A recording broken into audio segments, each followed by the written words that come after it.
자, 김영선 의원이 오늘 창원지검에 출두를 했습니다. 방금 나온 소식인데요.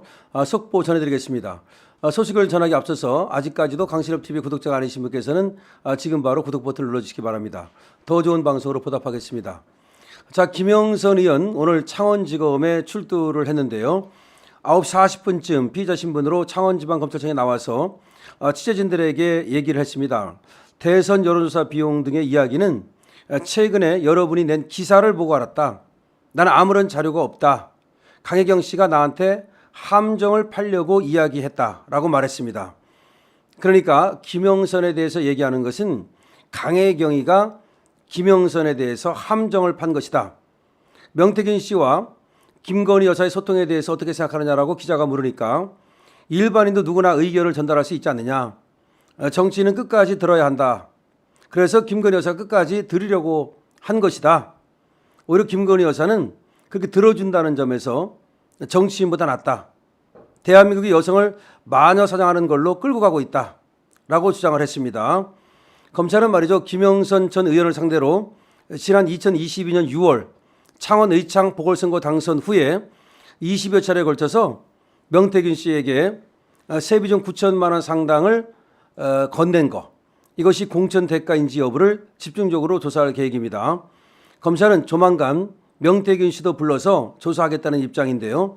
결국 김영선과 명태균을 불러서 조사하는 것은 공천 헌금 내지는 공천 거래 이런 것과 관련해 가지고서 이들이 정치자금법을 위반했다는 거, 이거에 대한 수사가 되겠습니다. 더불어민주당은 말이죠. 김영선의 공천과 관련해서 윤석열 대통령과 명 씨 간의 전화 통화 녹음 이거를 이제 공개를 했는데요. 그것과 관련해서도 이 사건의 수사가 굉장히 중요한 의미를 갖죠. 경남도 선거관리위원회는 김영선 의원이 2022년 6월 창원 의창 지역구 보궐선거에서 당선된 뒤에 명태균 씨에게 수십 차례에 걸쳐서 9천만 원을 전달했다는 혐의로 검찰에 수사를 의뢰한 바가 있습니다. 경남 선관위는 말이죠. 이 김영선 씨와 명태균 씨를 수사 의뢰하고 회계 책임자인 강혜경 씨도 고발을 했는데요.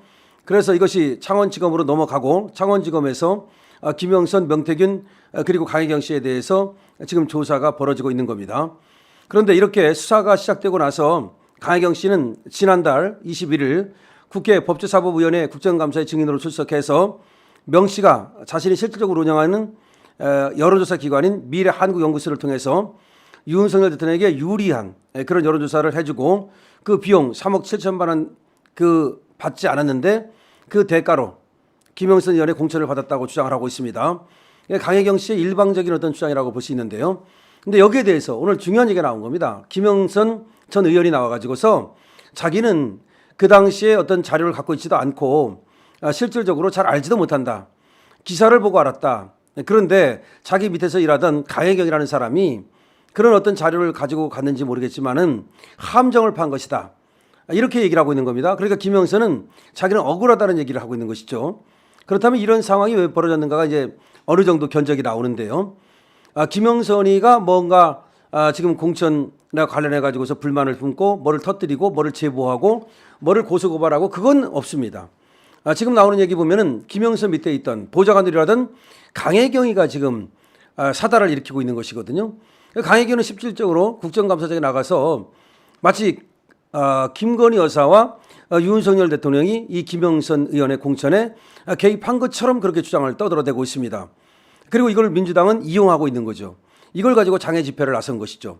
그러니까 11월 2일 날 장애 집회를 나간 가장 결정적인 어떤 그 이유라고 한다면 이 녹음이죠.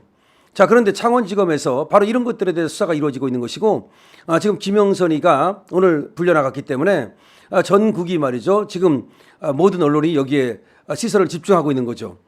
그런데 김영선이가 이제 수사를 받고 나면 그다음에 명태균을 불러서 조사를 하겠다는 것인데요. 여기에 지금 이제 또 불려나가야 될 사람이 이준석이죠. 이준석도 피고인으로 불려나가는 것이 맞다는 얘기가 나오고 있는데요.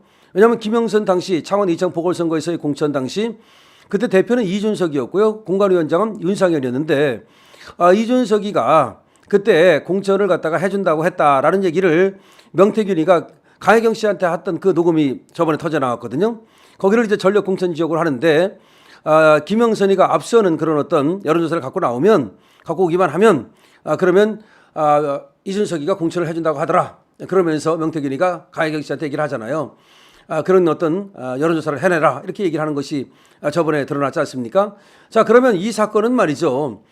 김건희 여사라든지 이쪽으로 갈 것이 아니고 방향을 번지수를 잘못 잡은 겁니다. 번지수가 말이죠. 지금 이준석 쪽으로 틀어야 되는 거죠.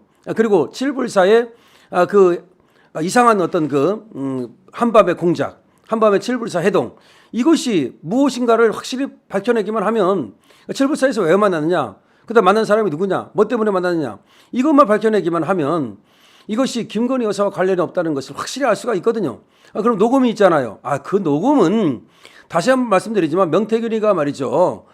윤석열 대통령 경선 과정에서 도와주고 이렇게 하니까 연을 맺은 것은 사실이고 그때 그 연 때문에 도와줬으니까 말이죠. 명태균의 전화를 갖다 마지막으로 받았다는 거 아닙니까? 그 5월 9일 날 받았을 때 명태균이 이런저런 얘기하니까 거기에 대해서 설명해 주는 거 아닙니까? 그러니까 뭐 김영선에 대해서 뭐 공천관리위원회에서 가지고 나왔더라. 그래가지고서 그래서 고생했지 않느냐 그 사람. 그 웬만하면 이제 거기 괜찮지 않느냐 이런 얘기를 했다는 것이고, 그렇지만 당에서 말이 많았다. 그러니까 뭐 내가 그걸 갖다가 해주라고 지시했다 내지는 보고했다. 당에서 말이 많았지만 내가 해주라고 했다. 그런 말이 전혀 없잖아요. 만약에 정말로 윤석열 대통령의 공천 개입이라든가 당무 개입을 주장하려면 그때 무슨 말이 나와야 되냐면은 당에서 말이 많더라. 그래서 내가 해주라고 그랬다. 당에서 뭐 안 된다고 그러더라. 그래서 내가 김영선을 해주라 그랬다. 그 말이 아니에요. 그 말을 잘 들어보세요. 그 말은 말이죠. 당에서 공관위원회에서 갖고 왔는데 그러니까 누구를 이제 공천하겠다는 것을 갖다가 윤석열 대통령한테 알려줬다고 봐야 되겠죠. 그러니까 윤석열 대통령은 그 말을 듣고서 그래 거기 뭐 김영선 씨 거기 고생도 많이 했는데 괜찮겠지.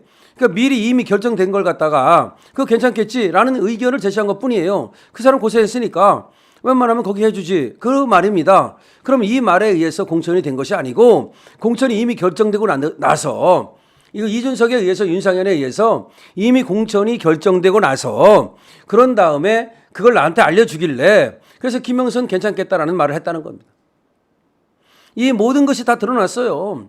그러면 김영선 오늘 불려나가서 조사받고 명태균 조사받고 여기에 지금 경우에 따라서는 이준석이라든가 내지는 윤상현이 조사를 받을 수 있는데 적어도 이준석은 피의자로 받아야 된다고 생각해요. 왜? 7불사 그 공작 때문에 여기 천하람도 불려나가서 조사를 받아야 된다.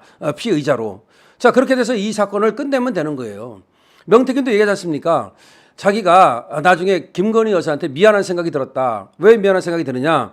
자기가 그때 한번 김건희 여사한테 뭐 공천 때문에 전화를 했다. 그런데 김건희 여사가 힘이 없다고 얘기하더라. 그래가지고 김건희 여사한테 뭐 불만을 얘기했다. 불만이 아니라 사실은 굉장히 왜 공천을 안 해주자고 따졌겠죠. 그리고 나서 바로 7불사 갔다는 거 아닙니까? 이번에 나왔어요. 명태균의 얘기가 자기가 7불사 가기 직전에 김건희 여사와 마지막으로 통화를 했다. 근데 김건희 여사가 자기가 뭐 힘이 없다고 하더라. 힘이 없다는 얘기는 나 공천에 대해서 내가 힘도 없고 하지도 못한다 라고 얘기를 했다는 얘기 아닙니까? 그래서 7불사에 간 거 아니에요. 그래서 7불사가 이게 정치 공작이라고 보는 거 아닙니까? 그런데 그러고 나서 이제 명태균이 얘기하지 않습니까? 그때 김건희 여사가 자기 뭐 공천 못 해준다고 말했는가 본데 그 힘이 없다고 할 때 그때는 몰랐는데 알고 보니까 한동훈이가 모든 것을 다 알고 했더라. 그래서 김건희 여사한테는 오히려 미안한 생각이 든다. 이렇게 얘기한 거 아닙니까? 자, 다 나왔어요. 김영선 오늘 이제 창원지검에 나가는데 김영선 나가서 얘기하고 명태균 불러고 그다음에 이준석이라든가 관련자 불러서 얘기하면 김건희 여사가 공천에 개입한 거 아니라는 것 사실이 명명백백하게 밝혀질 것이고요. 그리고 이 부분은 이 공천이라고 하는 것은 결국 당에서 한 것이라는 것도 밝혀질 것이고요. 그다음에 그 녹음 내용이라는 것이 또 전후 과정이 밝혀지게 될 거예요. 그렇다면 결국은 그거 가지고 장애 집회까지 하고 김건희 여사와 윤석열 대통령을 공격하는 그런 민주당의 행태는 결코 성공할 수 없게 될 겁니다. 자, 그래서 오늘 김영선이가 불려나가는 거 그리고 구속영장을 빨리 친다는 그런 얘기도 하고 있기 때문에 구속영장 치고 이 김영선이 다른 사람과 말 맞추지 않도록 또 오염되지 않도록 하고 나서 명태균이 불러서 조사하면 바로 이제 이 사건은 종결되게 될 것으로 봅니다. 그리고 김건희 여사와 윤석열 대통령에 대한 공격도 이제 무위에 그치고 그것이 정말 근거 없다는 그것도 확실하게 확인이 될 것으로 봅니다. 자, 이제 검찰에서는 말이죠. 빨리 김영선에 대한 수사를 종결짓기 바랍니다. 그리고 구속영장 지금도 창원지검도 얘기하고 있는데요. 더 늦출 필요 없습니다.